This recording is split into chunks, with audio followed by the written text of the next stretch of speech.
Let's talk about England a little bit. I know we've spoken about Ireland. Steve Borthwick, will he have learned anything from that game? They were obviously a lot better than the week before, Goody. Well, I'm hoping there's some big difference in whatever emotion or whatever pre-match build-up went into the Ireland game compared to the France game.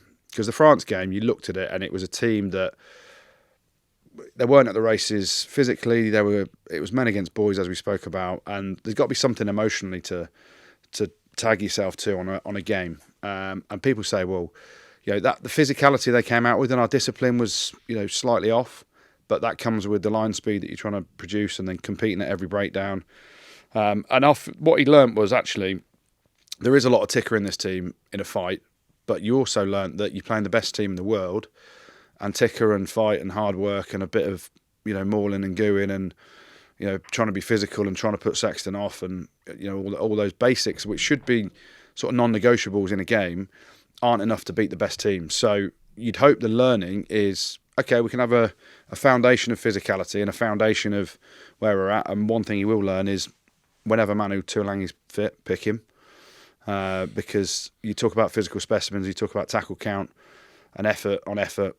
Manu was right at the forefront of it. Jack Willis as well, he made about 30 tackles, one of them very illegal towards the end with the tip, but that was a clear out more than the tackle. But that effort and that work rate's great, but the learning you've got to have from it is, okay, there's a building block, but we need to attack. We need more in attack to be able to, if you're going to get anywhere in the World Cup.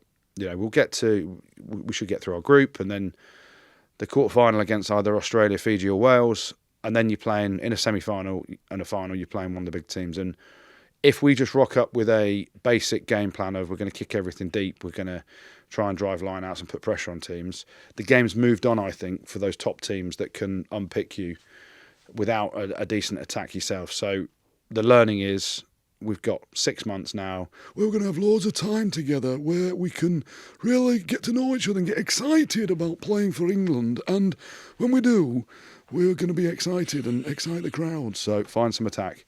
And I don't know where that comes from, because Nick Evans, and I'm really sad about how England have attacked in the Six Nations with such an exciting attack coach who's now leaving. Obviously, Richard Wigglesworth is going to come in at the end of the season, and that's again a Steve Borthwick coach who kick it, chase it.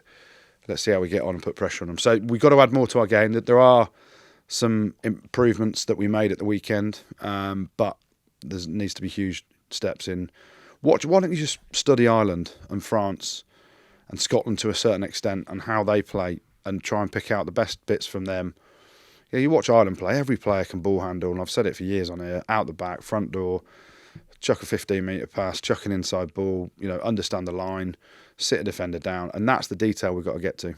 Well, one thing on that as well, just to finish and close that off, where do you look for with England in going into the World Cup? We don't really know. We're guessing and we're giving our opinion on the strongest team. Is Owen Farrell the 10? Well, I think he is. Goody thinks he is. Does Manu Tuolangi start? We both think that he should do. Anthony Watson, for me, he's a top-level test match player, very similar to Liam Williams. Every time that he plays international, he looks unbelievable. Freddie Stewart starts. Who are the second rows? Have we found that mix yet? Is Jamie George, Carl Sinclair? I thought Rivens put himself out a bit. Good. Yeah. South African. Is the makeup of the back row. Mate. English South African. I like Ribbons. I'm a big fan of his.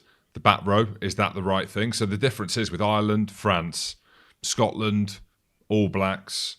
I'm not too sure about Australia. I don't know enough really about their team. South Africa, you can probably pick 10 of the starters, 11, 12 maybe of them starters going into the World Cup. With England, is that their starting team?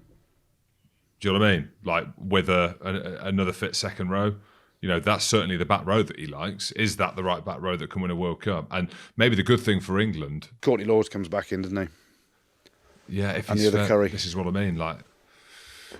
So, I agree. A lot of work to do. Maybe the way that the pool's been done and their path to the semi-final will suit England because it isn't as difficult as the other side of the pool. And on that, James, now you are corporate James, World Rugby James Hamilton.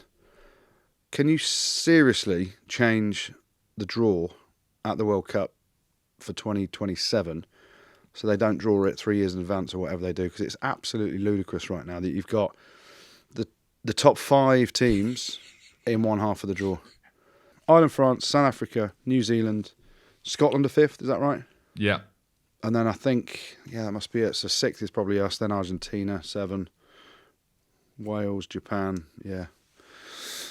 Sort it out, Jim, will you? World Rugby. I'll sort that. You've heard it here first. I'll sort that out before Australia 2027. Pod. Rugby pod.